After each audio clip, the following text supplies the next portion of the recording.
ونعوذ بالله من شرور أنفسنا ومن سيئات أعمالنا من يهده الله فلا مضل له ومن يضلله فلا هادي له ونشهد أن لا إله إلا الله وحده لا شريك له ونشهد أن محمدًا عبده ورسوله صلى الله تعالى عليه وعلى آله وأصحابه وبارك وسلم تسليما كثيرا كثيرا أما بعد فقد قال الله تبارك وتعالى في كلامه المجيد وفرقانه الحميد أعوذ بالله من الشيطان الرجيم بسم الله الرحمن الرحيم إن عدة الشهور عند الله 12 شهرا في كتاب الله يوم خلق السماوات والأرض منها 4 حرم وقال النبي صلى الله عليه وسلم صوم يوم عاشوراء إني أحتسب على الله أن يكفر السنة التي قبله صدق الله العظيم وصدق رسوله النبي الكريم ونحن على ذلك لمن الشاهدين والشاكرين والحمد لله رب العالمين সবাই দুরূদ শরীফ পড়ি اللهم صل على محمد وعلى آل محمد كما صليت على إبراهيم وعلى آل إبراهيم إنك حميد مجيد اللهم بارك على محمد وعلى آل محمد كما باركت على إبراهيم وعلى آل إبراهيم إنك حميد مجيد بلغ العلا بكماله كشف الدجى بجماله حسنت جميع خصاله صلوا عليه وآله সম্মানিত উপস্থিতি, আল্লাহ তাআলা দরবারে লাখো কোটি শুকরিয়া। মহান রব্বুল আলামিন আমাদেরকে আজকে পবিত্র শুক্রবার তার মহান হুকুম পালন করার জন্যে মসজিদে এসে কিছু কথা বলা এবং শোনা তৌফিক দান করেছেন। সেজন্য আমরা অন্তঃস্থল থেকে আল্লাহ তাআলা শুকরিয়া আদায় করি, আলহামদুলিল্লাহ। মোহতারাম হাজিরিন, আমরা দুই চোখে যা দেখি বা যা দেখি না, আল্লাহ রব্বুল আলামিন ব্যতীত সবই মাখলুক। আল্লাহ তাআলা এই পৃথিবীটাকে সাজিয়েছেন,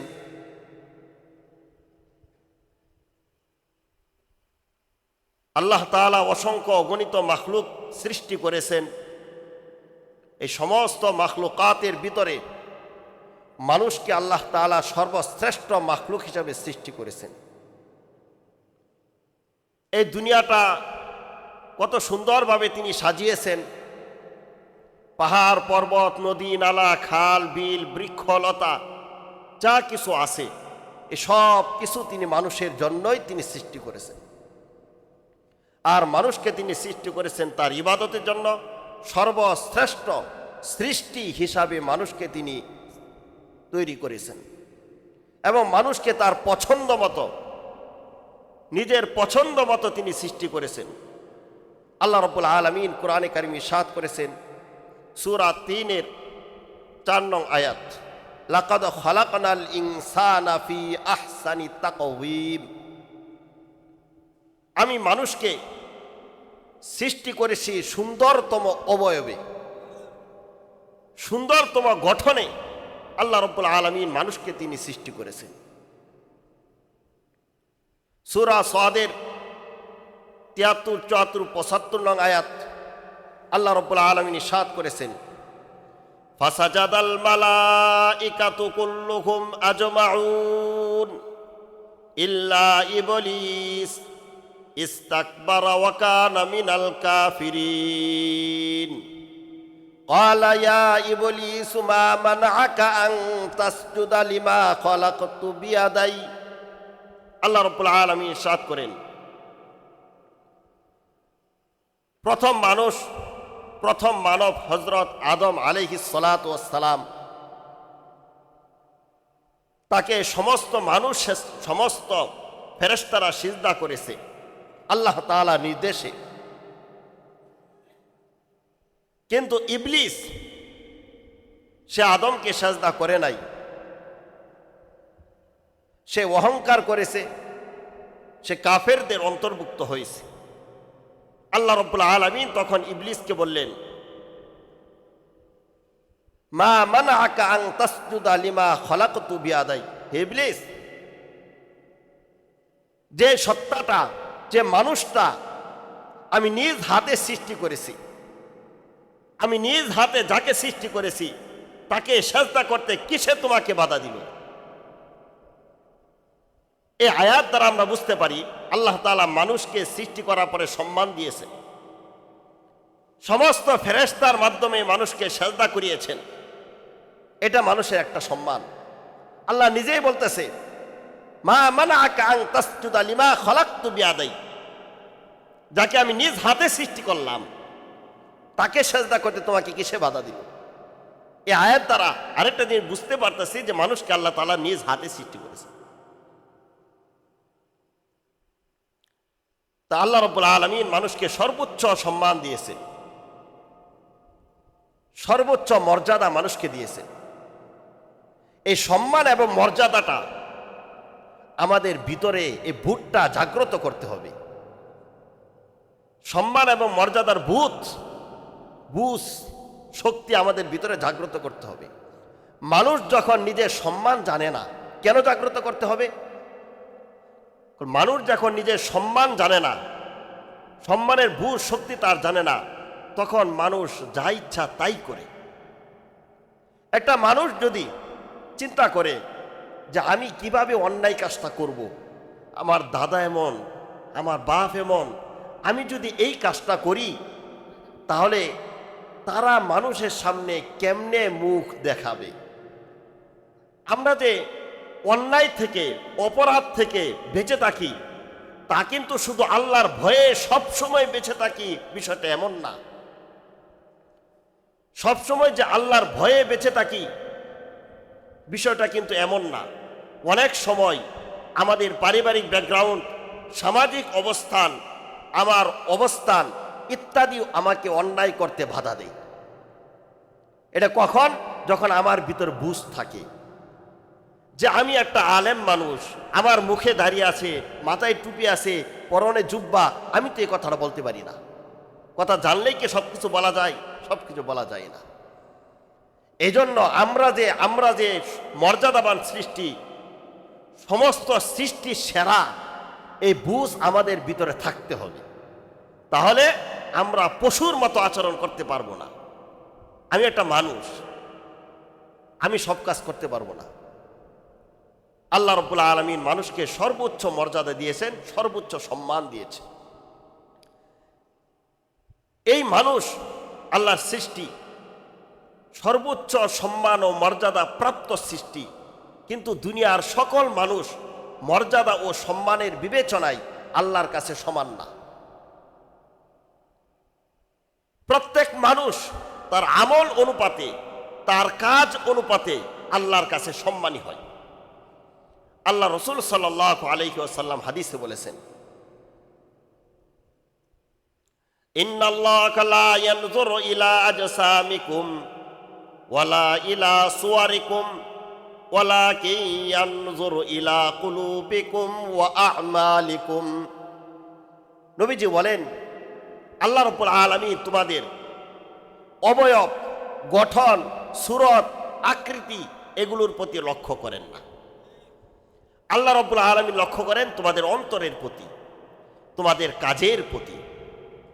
সুতরাং আমরা যে যেমন কাজ করব আল্লাহ রাব্বুল আলামিনের কাছে তেমন মর্যাদা পাব। সূরা হুজুরাতের 13 নং আয়াত আল্লাহ রাব্বুল আলামিন ইরশাদ করেন, ইন্না আক্রামাকুম ইনদাল্লাহি আতকাকুম, তোমাদের মাঝে সবচেয়ে মর্যাদাপূর্ণ আল্লাহ রাব্বুল আলামিনের কাছে সবচেয়ে সম্মানী হলো ওই ব্যক্তি যে তোমাদের মাঝে সবচেয়ে বেশি মুত্তাকি, যার তাকওয়ার স্তর যত বড় যত উঁচু সে আল্লাহর কাছে তত সম্মান। আল্লাহর কাছে সম্মান পেতে হলে আমাদের তাকওয়ার গুণ অর্জন করতে হবে। তো এই আয়াত দ্বারা আমরা বুঝতে পারলাম সবচেয়ে সম্মানী হলো যারা বেশি মুত্তাকি, তারা আল্লাহর কাছে সবচেয়ে সম্মানী।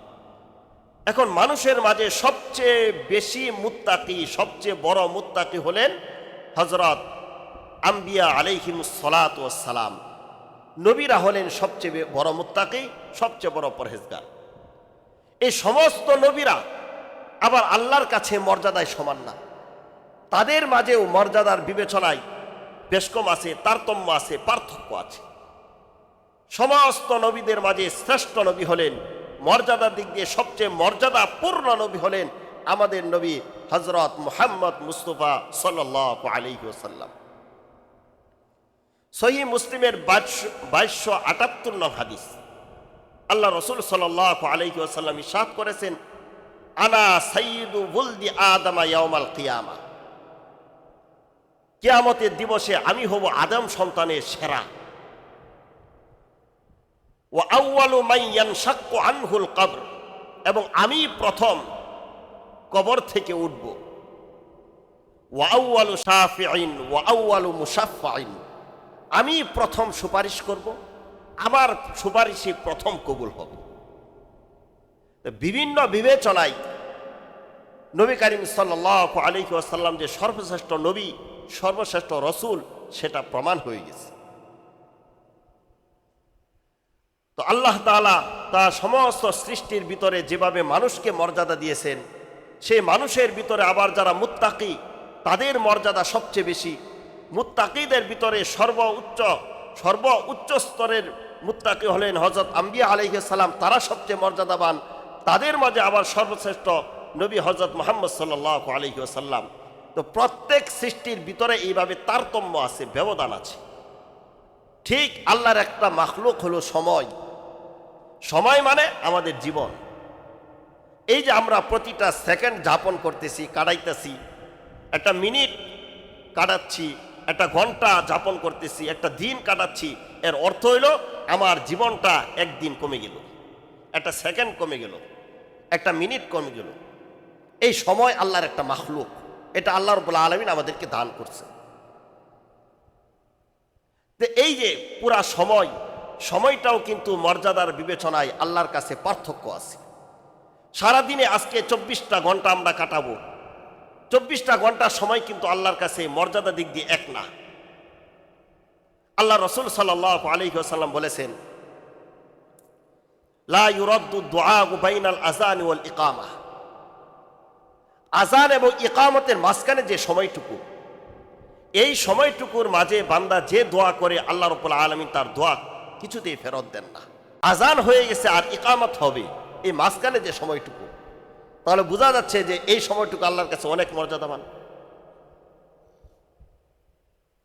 আবার আল্লাহ রাসূল সাল্লাল্লাহু আলাইহি ওয়াসাল্লাম হাদিসে বলেছেন, সহিহ বুখারীর 1145 নং হাদিস, ইয়ানজিলু রাব্বুনা তাবারাকা ওয়া তাআলা কুল্লা লাইলাতিন ইলা সামাঈদ দুনিয়া হিনা ইয়াবকা সুলুসুল লাইলিল আখির ইয়াকুল মান ইয়াদউনি ফাস্তাজিব লাহু ওয়া মান ইয়াসআলুনি ফাউতিয়াহু ওয়া মান ইস্তাগফিরুনি ফাগফির লাহু।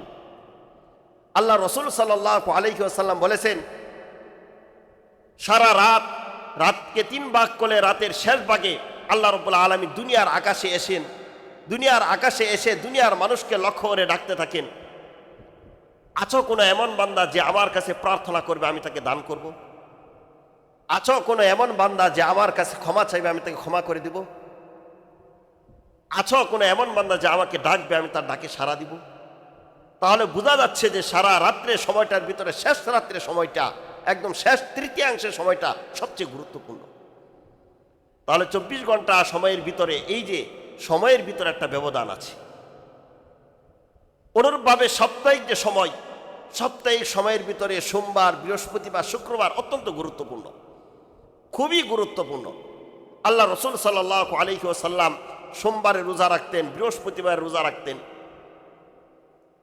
সুনানে তিরমিজি 747 নং হাদিস, আন আবি হুরায়রা রাদিয়াল্লাহু তাআলা আনহু قال قال رسول الله صلى الله تعالى عليه وسلم تعرض الأعمال يوم الاثنين والخميس فأحب أن يعرض عملي وأنا صائم। আল্লাহ রসুল সাল্লাল্লাহু আলাইহি ওয়াসাল্লাম সোমবার এবং বৃহস্পতিবার রোজা রাখতেন। সাহাবায়ে কিরাম জিজ্ঞাসা করলেন, হে আল্লাহ রসুল, আপনি এই দিনে কেন রোজা রাখেন? নবীজি বললেন, সোমবার এবং বৃহস্পতিবারে বান্দার সাপ্তাহিক আমল আল্লাহর কাছে পেশ করা হয়, তাই আমি রোজা রাখি যেন আমার আমলটা বান্দার আল্লাহর কাছে এমন অবস্থায় যাবে যে আমি একজন রোজাদার। এই জন্যে সপ্তাহে 2 দিন রোজা রাখা মুস্তাহাব, সোমবার এবং বৃহস্পতিবার। অনুরূপভাবে শুক্রবার অত্যন্ত গুরুত্বপূর্ণ, শুক্রবার খুব গুরুত্বপূর্ণ। আল্লাহ রসুল সাল্লাল্লাহু আলাইহি ওয়াসাল্লাম হাদিসে বলেছেন, ইন্না ইয়াওমাল জুমআতি সাইয়্যিদুল আইয়ামি ওয়া আযমুহা ইনদাল্লাহি মিন ইয়াউমিল আযহা ওয়া ইয়াউমিল ফিত্র ফীহি খামসু খিলালিন খালাকাল্লাহু ফীহি আদম ওয়া তাওয়াফাল্লাহু ওয়া আহবাতাল্লাহু ফীহি আদম ওয়া তাওয়াফাল্লাহু ফীহি আদম ওয়া ফীহি সাআতুন لا يسأل الله العبد فيها شيئا إلا أعطاه إياه ما لم يسأل حراما وفيه تقوم الساعة ما من ملك مقرب ولا أرض ولا سماء ولا رياح ولا جبال ولا بحار إلا وهن مشفقون يوم الجمعة। নবীজি বলেন, সপ্তাহের দিনগুলোর মাঝে সর্বশ্রেষ্ঠ দিন হলো শুক্রবার। এই শুক্রবার আল্লাহ রাব্বুল আলামিনের কাছে ঈদ উল আযহা এবং ঈদ উল ফিত্র অর্থাৎ মুসলমানদের 2 ঈদের চেয়ে অধিক মহান। নবীজি আরো বলেন, শুক্রবারের 5টা বৈশিষ্ট্য আছে। শুক্রবারে আদমকে সৃষ্টি করা হয়েছে, শুক্রবারে আদমকে জান্নাত থেকে দুনিয়ায় পাঠানো হয়েছে, শুক্রবারে আদমের মৃত্যু হয়েছে। শুক্রবারে এমন একটা সময় আছে যে সময় বান্দা আল্লাহর কাছে যা প্রার্থনা করে সেই জিনিসটা যদি হারাম না হয়, আল্লাহ অবশ্যই তাকে তা দান করেন।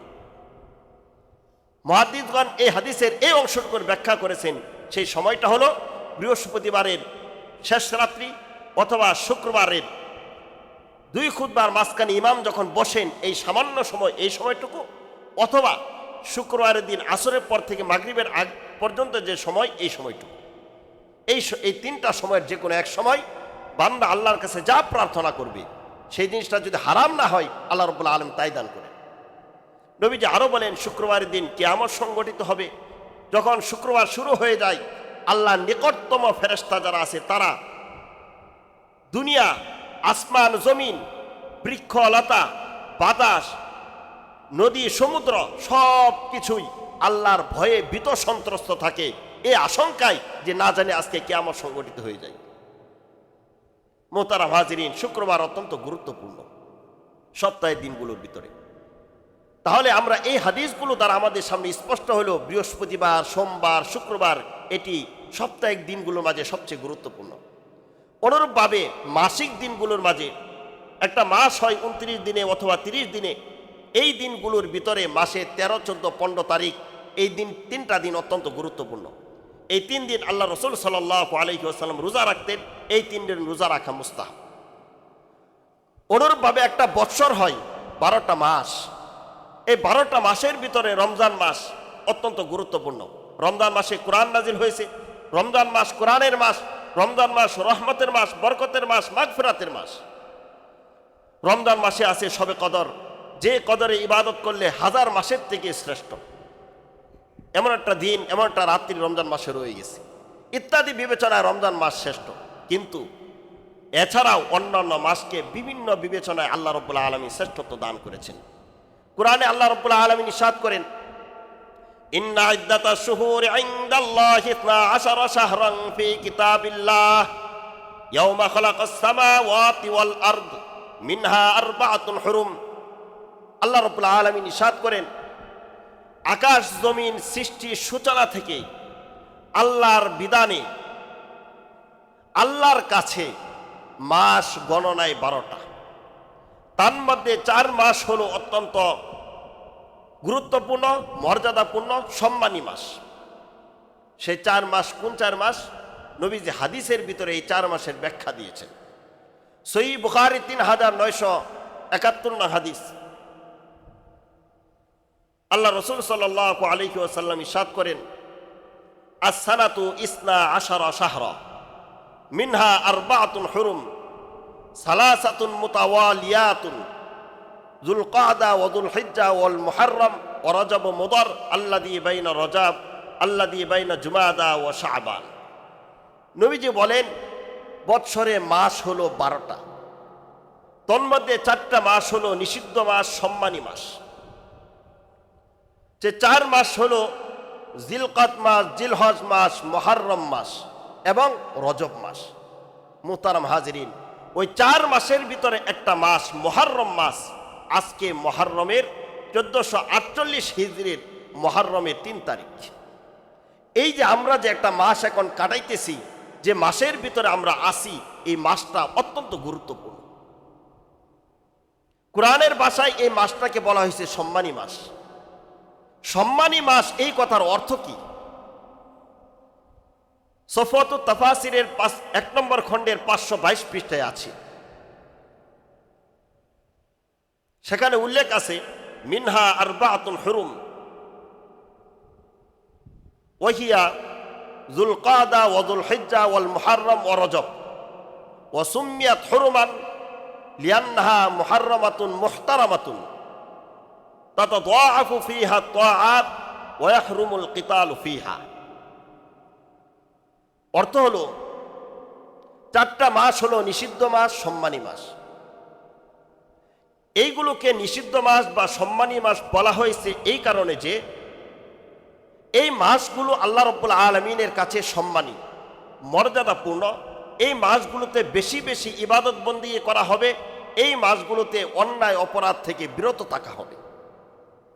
তাহলে এই তাফসীর দ্বারা আমরা বুঝতে পারলাম যে এই 4টা মাস নিষিদ্ধ মাস বা সম্মানী মাস। এই কথার অর্থ হলো, এই মাসগুলো হলো আল্লাহ রাব্বুল আলামিনের কাছে সম্মানী, মর্যাদাপূর্ণ, যেন মানুষ এই মাসগুলোতে বেশি বেশি আল্লাহর ইবাদত বন্দেগী করে এবং এই 4টা মাসে যেন অন্যায় অপরাধগুলো থেকে আরো গুরুত্বের সাথে বেঁচে থাকে।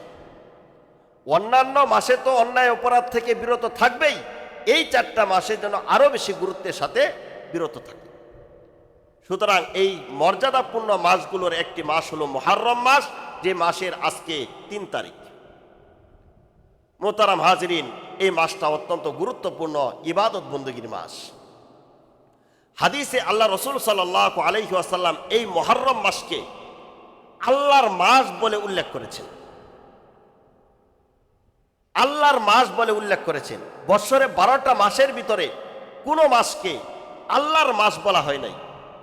আল্লাহ রাসূল সাল্লাল্লাহু আলাইহি ওয়াসাল্লাম এই মুহররমকে আল্লাহর মাস বলেছেন।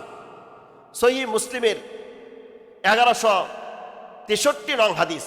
আল্লাহ রাসূল সাল্লাল্লাহু আলাইহি ওয়াসাল্লাম ইরশাদ করেছেন, শাহরুল মুহররম শাহরুল্লাহি আল মুহররম। আল্লাহর মাস হলো মুহররম মাস। মুহররম মাস আল্লাহর মাস, এই কথার কি অর্থ? ইমাম ইবনে রজব হাম্বলি রহমতুল্লাহি আলাই তার অমর গ্রন্থ ইমাম ইবনে রজব হাম্বলি রহমতুল্লাহি আলাই তার কিতাবে উল্লেখ করেছেন এই হাদিসের ব্যাখ্যা। ইবনে রজব হাম্বলি বলেন, ওয়াকাদ সাম্মান নবী সাল্লাল্লাহু আলাইহি ওয়াসাল্লাম আল মুহররম শাহরাল্লাহ ফাইদাফাতুহু ইলাল্লাহ তাদুল্লু আলা শারাফিহি ওয়া ফাদলিহি। ইবনে রজব হাম্বলি বলেন যে নবীজি মুহররমকে আল্লাহর দিকে সম্বন্ধযুক্ত করেছেন। এই মুহররম মাসটা আল্লাহর দিকে সম্বন্ধযুক্ত করা মুহররম মাসের মর্যাদা ও শ্রেষ্ঠত্বের প্রমাণ। তাহলে আল্লাহর মাস বলা হয়েছে এই মাসটা মর্যাদাপূর্ণ হওয়ার কারণে। এই মাসটা আল্লাহর কাছে শ্রেষ্ঠ মাস হওয়ার কারণ। আরেক হাদিসে নবীজি বলেছেন, as-সুনানুল কুবরা লিন নাসাই, ইমাম নাসাইর as-সুনানুল কুবরার, ইমাম নাসাইর as-সুনানুল কুবরার 4202 নং হাদিস। আল্লাহ রসুল সাল্লাল্লাহু আলাইহি ওয়াসাল্লাম বলেছেন, খায়রুল লাইলি জাওফুহু, খায়রুল লাইলি জাওফুহু ওয়া আফদালুল আশহুরি শাহরুল্লাহ আল্লাযী তাদউনাহুল মুহাররম। নবীজি বলেন, রাতের মাঝে রাতের সর্বশ্রেষ্ঠ অংশ হলো রাতের মধ্যভাগ। রাতের মধ্যভাগ যখন পুরা পৃথিবী ঘুমে নিমজ্জিত, সেই অংশটা হলো সর্বশ্রেষ্ঠ অংশ। আর মাসের ভিতরে সর্বশ্রেষ্ঠ মাস হলো ওই মাস, আল্লাহর মাস, যে মাসকে তোমরা মুহররম বলে ডাকো। সুতরাং এই হাদিস দ্বারা আমাদের সামনে স্পষ্ট হয় যে মুহররম হলো রমজানের পরে সর্বশ্রেষ্ঠ মাস। মুহররম হলো রমজানের পরে সর্বশ্রেষ্ঠ মাস। সুতরাং এই মাসে আমাদের কিছু করণীয়, কিছু বর্জনীয় আছে। এই মাসের কিছু গুরুত্বপূর্ণ আমল আছে। এই মাসের প্রথম আমল হলো এই মাসের চাঁদ দেখার সাথে সাথেই দোয়া পড়া। নবীজি যখনই কোনো মাসের নতুন চাঁদ দেখতেন তখন দোয়া পড়তেন। নতুন চাঁদ দেখে দোয়া পড়া এটা সুন্নত। সুনানে তিরমিজির 3451 নং হাদিস, আন উবাইদিল্লাহ আন তালহা ইবনে উবাইদিল্লাহ রাদিয়াল্লাহু তাআলা আনহু قال إن النبي صلى الله تعالى عليه وسلم كان إذا رأى الهلال قال اللهم أهلله علينا باليمن والإيمان والسلامة والإسلام ربي وربك الله। নবীজির সাহাবী হযরত তালহা ইবনে উবাইদুল্লাহ রাদিয়াল্লাহু তাআলা আনহু বলেন, নবীজি যখনই কোনো মাসের নতুন চাঁদ দেখতেন তখনই দোয়া পড়তেন, আল্লাহুম্মা আহলিলহু আলাইনা বিল ইয়ুমনি ওয়াল ঈমান। হে আল্লাহ, আপনি এই চাঁদটা আমাদের জন্য উদিত করুন বরকতের বাহক হিসাবে, যেন এই চাঁদের মাধ্যমে বরকত থাকে, এবং ইমানের বাহক হিসাবে এই চাঁদটি উদিত করুন। ওয়াসসালামাতি ওয়াল ইসলাম, এবং এই চাঁদটাকে আমাদের জন্য উদিত করুন শান্তির বাহক হিসাবে। ওয়াল ইসলাম, শান্তি ও নিরাপত্তার বাহক হিসাবে। আরো বলতেন, হে চাঁদ, তোমার রব হলেন আল্লাহ, আমার রব আল্লাহ। এই দোয়া নবীজি পড়তেন, আল্লাহুম্মা আহলিলহু আলাইনা বিল ইয়ুমনি ওয়াল ঈমান ওয়াস সালামাতি ওয়াল ইসলাম রব্বি ওয়া রব্বুকাল্লাহ। এই দোয়া পড়তেন। সুতরাং নতুন চাঁদ দেখলে এই দোয়া পড়া সুন্নাহ, মুস্তাহাব। আমরাও আমাদের সাধ্য অনুযায়ী এই সুন্নতটার উপর আমল করব। এই মাসের একটা গুরুত্বপূর্ণ আমল হলো বেশি বেশি তওবা ইস্তিগফার করা। তওবা ও ইস্তিগফারের কি অর্থ? তওবা এবং ইস্তিগফারের অর্থ হলো নিজের যত অন্যায় অপরাধ আছে, আমরা প্রত্যেকে যদি নিজেকে জিজ্ঞাসা করি কি কি অন্যায় কাজ করছি, সব অন্যায় সেই 4 বছর বয়স থেকে নিয়ে এখন পর্যন্ত যা করছি সব ভিতরে জমা আছে, সব নিজেরটা নিজে জানি। এজন্য একান্তে বসে নীরবে নির্জনে একা একই বসে নিজে সমস্ত কৃত কর্মের কথা স্মরণ করে লজ্জিত হওয়া, এবং ভবিষ্যতে এবং সামনে যে আমার সামনে মৃত্যু আছে, সামনে যে মরণ আছে, কবরে জগৎ আছে, জান্নাত জাহান্নামের বিষয়গুলো আছে, এগুলো খেয়াল করে একটু ভয় ভিতরে সঞ্চয় করা। আল্লাহর ভয় যে আমি যেখানেই যাচ্ছি, যা কিছু করছি সব আল্লাহর সামনে স্পষ্ট, এটা নিজের ভিতরে জাগ্রত কইরা লজ্জিত হওয়া এবং ভবিষ্যতে না করার পরিকল্পনা করা, দৃঢ় সংকল্প করা যে আর অন্যায় করব না, বহুত হয়েছে, বয়স 25-30 পার হয়েছে, আর কতটুকু সময় পাবো জানি না। এই ভয়, এই ডর নিজের ভিতরে জাগ্রত করে লজ্জিত হয়ে মনে মনে আল্লাহর কাছে ক্ষমা প্রার্থনা করা, এটাই তওবা, এটাই তওবা। এর পাশাপাশি কিছু দোয়া, কিছু জিকির মনে মনে বলা, আস্তাগফিরুল্লাহ আস্তাগফিরুল্লাহ আস্তাগফিরুল্লাহ, এই দোয়াগুলো বলা, এটাই তওবা।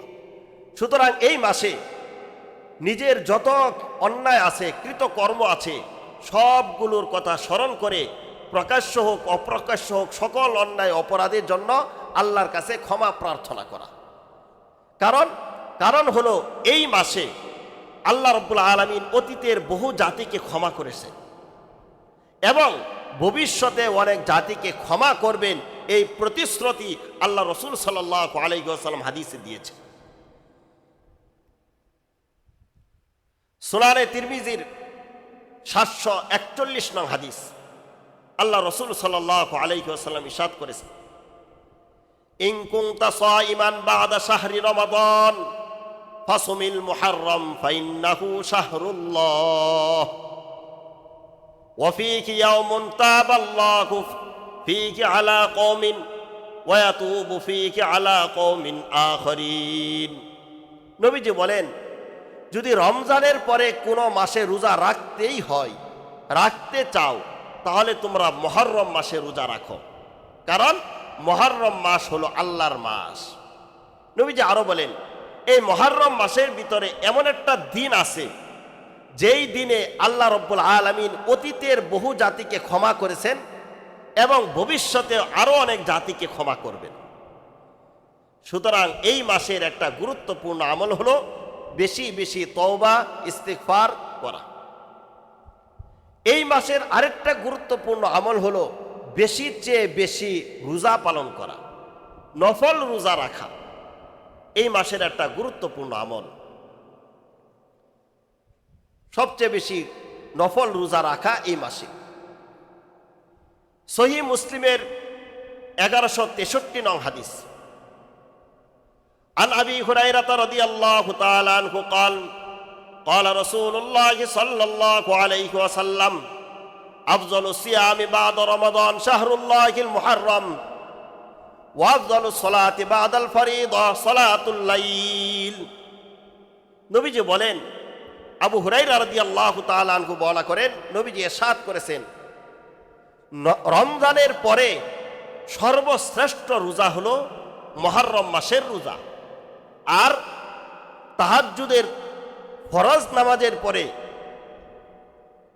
নামাজের পরে সর্বশ্রেষ্ঠ নামাজ হলো তাহাজ্জুদের নামাজ। মোহতারাম হাজিরিন, সেই হিসাবে আমরা এই মাসে যত পারি রোজা রাখার চেষ্টা করি। একটা গুরুত্বপূর্ণ আমল হলো এই মাসে সিয়াম পালন করা, রোজা রাখা। এই মাসের আরেকটা গুরুত্বপূর্ণ আমল হলো বিশেষভাবে 9 তারিখ অথবা 10 তারিখ, 9 তারিখ ও 10 তারিখ, কিংবা 10 তারিখ 11 তারিখ, এই দুইটা দিন রোজা পালন করা। 10 তারিখের যে রোজা, এটাকে বলা হয় আশুরার রোজা। এই আশুরার রোজাটা এত গুরুত্বপূর্ণ, রমজানের রোজা আসার পূর্বে এই আশুরার রোজা রাখা ফরজ ছিল। রমজানের রোজা ফরজ হওয়ার পরে এটাকে নফল বা মুস্তাহাব হিসাবে গণ্য করা হয়েছে। তো এই আশুরার রোজার প্রেক্ষাপট, নবী করিম সাল্লাল্লাহু আলাইহি ওয়াসাল্লাম হিজরত করিয়া মদিনায় গেলেন, দেখলেন যে মদিনার ইহুদিরা রোজা রাখে। তাদেরকে জিজ্ঞাসা করলেন, তোমরা এই আশুরার দিনে 10 তারিখে রোজা কেন পালন করো? তখন ইহুদিরা বলল,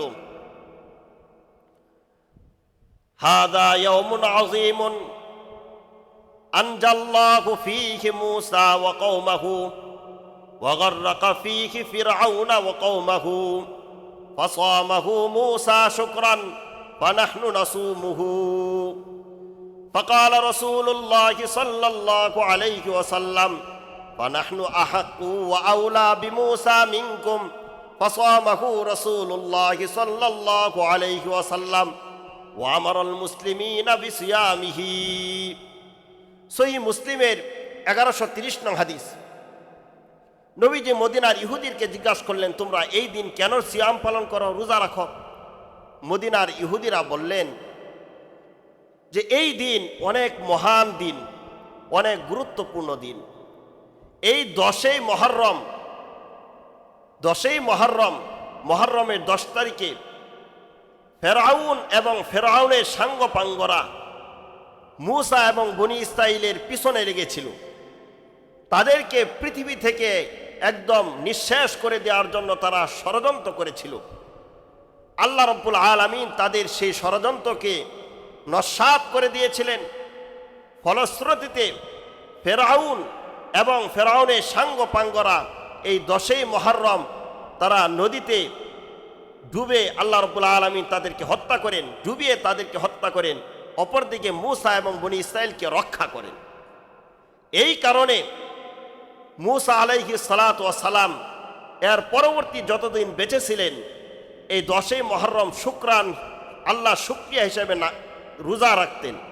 আর মূসা আলাইহিস সালামের অনুসরণ করে ইহুদিরাও এই দিন রোজা রাখত। তখন নবী করিম সাল্লাল্লাহু আলাইহি ওয়াসাল্লাম তাদের কাছে এটা শুনলেন। শোনার পরে আল্লাহ রসুল বললেন, ফানাহনু আহাক্কু ওয়া আউলা বিমূসা মিনকুম, আমরা তোমাদের চেয়ে মূসাকে অনুসরণ করার বেশি হক রাখি। তাই নবীজি 10ই মুহররম নিজেও রোজা পালন করলেন এবং সাহাবীদেরকেও রোজা রাখার জন্য নির্দেশ দিলেন। মোহতারাম হাজিরিন, নবী করিম সাল্লাল্লাহু আলাইহি ওয়াসাল্লামের একটা গুরুত্বপূর্ণ সুন্নত হলো 10ই মুহররম রোজা রাখা। এখন প্রশ্ন হলো, 10ই মুহররম রোজা আমরা যে রাখবো সেটা কয়টা রাখবো? একটা রোজা না দুইটা রোজা? মুসলিম শরীফের 1143 নং হাদিস। ইবনে আব্বাস রাদিয়াল্লাহু তাআলা আনহু বর্ণনা করেন, আমরা 10ই মুহররম রোজা রাখলাম। তখন সাহাবীদের মধ্যে কেউ কেউ নবীজিকে জিজ্ঞাসা করলেন, হে আল্লাহর রাসূল, 10ই মুহররম তো ইহুদিরাও রোজা রাখে, খ্রিস্টানরাও রোজা রাখে, তাহলে আমাদের রোজা তো ইহুদি এবং খ্রিস্টানদের সাথে মিলে যায়। তখন নবীজি বললেন, আগামী বৎসরে আমরা 9 তারিখেও রোজা রাখব। কিন্তু ঘটনাক্রমে পরবর্তী বছর 9 তারিখ আসার আগেই নবীজি ইন্তেকাল করলেন। সেই হিসাবে আমরা 9 তারিখ এবং 10 তারিখ 2 দিন রোজা রাখব, যেহেতু 9 তারিখে রোজা রাখা নবীজির আকাঙ্ক্ষা ছিল। আবার মুসনাদে আহমদের 2154 নং হাদিস। ইবনে আব্বাস রাদিয়াল্লাহু তাআলা আনহু তিনি বর্ণনা করেন, সুমু ইয়াউম আশুরা ওয়া খালিফু ফীহিল ইয়াহুদ সুমু ক্বাবলাহু ইয়াওমান ওয়া বা'দাহু ইয়াওমান। ইবনে আব্বাস বলেন, তোমরা আশুরার রোজা রাখো, কিন্তু আশুরার দিনে ইহুদিদের বিরোধিতা করো। অর্থাৎ ইহুদিরা শুধুই আশুরার দিনে রোজা রাখে, তোমরা শুধু আশুরার দিনে রোজা রাখবা না, বরং আশুরার পূর্বে একদিন এবং আশুরার পরে একদিনের সাথে মিলিয়ে রাখো। মোহতারাম হাজিরিন, সেই হিসাবে আমরা 2টা রোজা রাখবো, আশুরার পূর্বে একদিনের রোজা এবং আশুরার পরে আরেক দিনের রোজা, অর্থাৎ 10-11 অথবা 9-10। আল্লাহ রাব্বুল আলামিন আমাদের সবাইকে সুন্নাহটার উপর আমল করা তৌফিক দান করুন। এই দিনে রোজা রাখার কি ফজিলত? হযরত ইবনে আব্বাস রাদিয়াল্লাহু তাআলা আনহু বর্ণনা করেন, নবীজি ইরশাদ করেছেন, মুসলিম শরীফের 1162 নং হাদিস, সিয়ামু ইয়াউমি আশুরা ইন্নী আহতাসিবু আলাল্লাহ আন ইউকাফিরা সানাতাল্লাতী ক্বাবলাহু। নবীজি বলেন, আশুরার দিনের রোজা আমি আল্লাহর কাছে আশাবাদী, এই দিনের রোজার উসিলায় আল্লাহ রাব্বুল আলামিন বিগত 1 বছরের গুনাহ ক্ষমা করে দিবেন। ইবনে আব্বাস রাদিয়াল্লাহু তাআলা আনহু আরো বলেন, সহিহ বুখারীর 2006 নং হাদিস, মা রাআইতুন নাবিয়্যা সাল্লাল্লাহু আলাইহি ওয়াসাল্লাম ইয়াতাহাররা সিয়ামা ইয়াউমিন ফাদ্দালাহু আলা গায়রিহি ইল্লা হাদাল ইয়াউম ইয়াউম আশুরা ওয়া হাদা শাহর ইয়ানি শাহর রমাদান।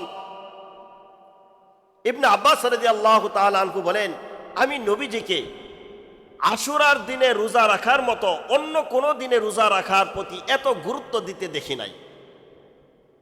অর্থাৎ আশুরার দিনে রোজা রাখার প্রতি যে পরিমাণ গুরুত্ব তিনি দিতেন, অন্য কোনো দিনে রোজা রাখার প্রতি এত গুরুত্ব দিতেন না।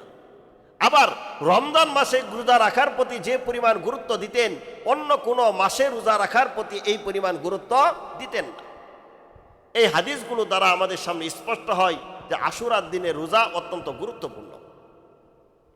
মোহতারাম হাজিরিন, আমি যে হাদিসগুলো আপনাদের সামনে বললাম, প্রত্যেকটা হাদিসের মূল পাঠ এবং নম্বর আমি বলে দিয়েছি।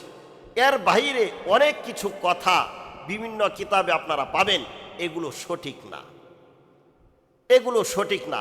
মুহাদ্দিসদের যাচাই বাছাই করার মানদণ্ডে এগুলো বাতিল হয়ে যায়। অনেক ক্ষেত্রে অনেক ফজিলতের কথা বর্ণনা করা হয়, অনেক কিছু বর্ণনা করা হয়, কিন্তু এগুলো আসলে সঠিক না। প্রত্যেকটা কথাই আমি মূল পাঠ সহ হাদিসের নম্বর সহ বলে দিয়েছি, হাদিসের ভিতরে এই পর্যন্তই আছে। এছাড়া এই আশুরাকে কেন্দ্র করে কারবালার ঘটনা সামনে বর্ণনা করা হয়। আসলে হুসাইন রাদিয়াল্লাহু তাআলা আনহু নবীজির নাতি, তিনি কারবালার প্রান্তরে শাহাদাত বরণ করেছেন। এই দিনে তিনি কারবালায় শাহাদাত বরণ করেছেন। এই কারবালায় শাহাদাত বরণ করার মাধ্যমে তিনি মর্যাদাপূর্ণ হয়েছেন। তার শাহাদাতের কারণে আশুরার দিন মহিমান্বিত হয় নাই। এই জিনিসটা একটু বোঝার চেষ্টা করেন যে ইসলাম পূর্ণতা লাভ করেছে নবীজির জীবদ্দশায়, নবীজির থাকা অবস্থায়। সুতরাং ইসলামের যত বিধিবিধান আসার দরকার, যত মর্যাদা ফজিলত আসার দরকার, সব নবীজির জীবদ্দশায় এসে গেছে। বাকি আমরা জানতে পারছি পরে। এর পরবর্তীতে কোনো বিচ্ছিন্ন ঘটনাকে কেন্দ্র করে ইসলামের মহিমান্বিত হয়ে যাওয়া, মর্যাদাপূর্ণ হয়ে যাওয়া, এরকম হয় নাই। আশুরার দিনে হযরত হুসাইন রাদিয়াল্লাহু তাআলা আনহু শাহাদাত বরণ করেছেন। আশুরার দিনটা ছিল অত্যন্ত গুরুত্বপূর্ণ, একটা মর্যাদাপূর্ণ দিন।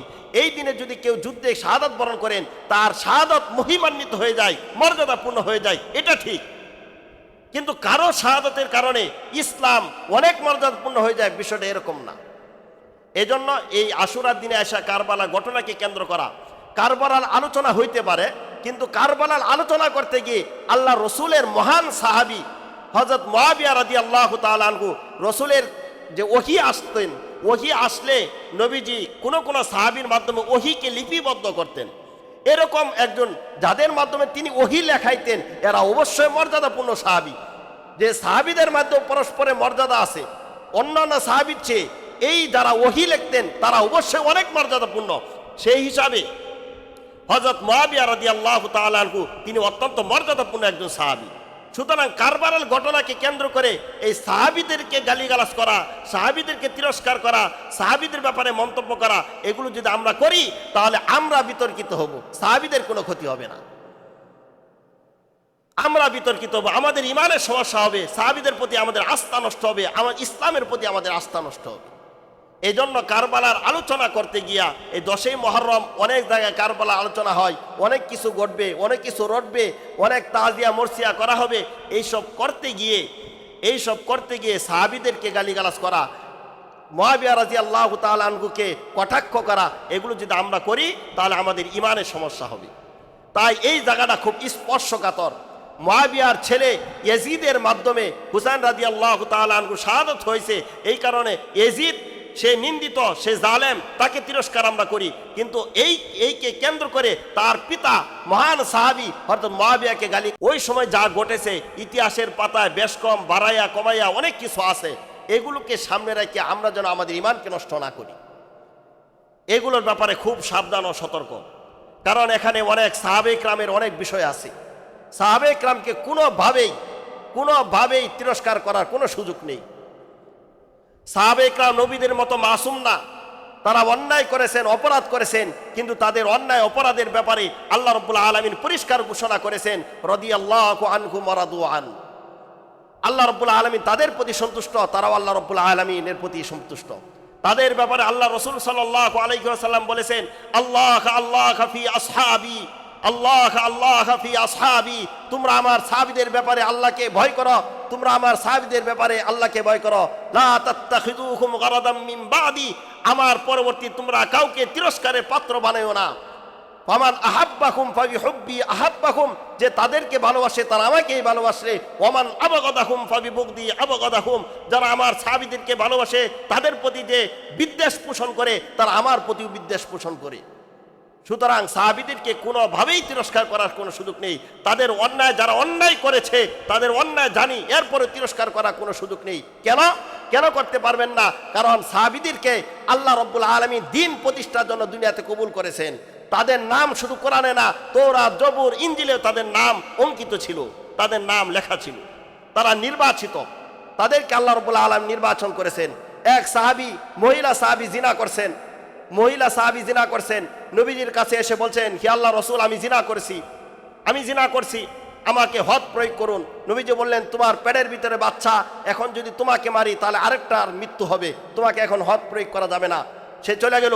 যখন বাচ্চা প্রসব করলো তখন বাচ্চা নিয়ে নবীজির দরবারে উপস্থিত। নবীজি বললেন, এখন যদি তোমার হদ প্রয়োগ করে তোমাকে হত্যা করা হয় তাহলে তোমার হত্যা প্রয়োগ করলে বাচ্চাকে কে দুধ খাওয়াবে? বাচ্চা নিজে খেতে পারুক, তারপর তোমাকে হদ প্রয়োগ করা হবে। মহিলা চলে গেল। আবার সেই মহিলা সাহাবী কিছুদিন পর আবার আসছে, ওই বাচ্চার হাতে রুটি দিয়া, যে হে আল্লাহ রসুল, আমাকে হদ প্রয়োগ করে হত্যা করুন, আমাকে হদ প্রয়োগ করে হত্যা করুন, এই যে দেখুন আমার বাচ্চা এখন রুটি খাইতে পারে, তার আর কোনো সমস্যা নেই। তখন নবীজি তার উপর হদ প্রয়োগ করলেন। আপনার এই ঘটনা শুনে কি মনে হয়? আল্লাহ এই মহিলাকে যখন হদ প্রয়োগ করা হচ্ছিল, এই মহিলার যখন পাথর মেরে হত্যা করা হচ্ছিল তখন তার শরীর থেকে রক্ত ছিটে উমর রাদিয়াল্লাহু তাআলা আনহুর শরীরে গিয়েছিল। উমর রাদিয়াল্লাহু তাআলা খুব তিরস্কার করলেন। আল্লাহ রসুল সাল্লাল্লাহু আলাইহি ওয়াসাল্লাম উমরকে বললেন, হে উমর, সে এমন তওবা করেছে, এই তওবা যদি পুরা মদিনাবাসীর উপর বাট্টে দেওয়া হয় তাহলে সবার জন্য যথেষ্ট হয়ে যাবে। তাহলে এই যে সাহাবীকে হদ প্রয়োগ করা হলো, আপনার আপাত দৃষ্টিতে বাহ্যিক আকলে কি মনে হয় যে সাহাবী জিনা করছে, আমি কত বালা, আহা।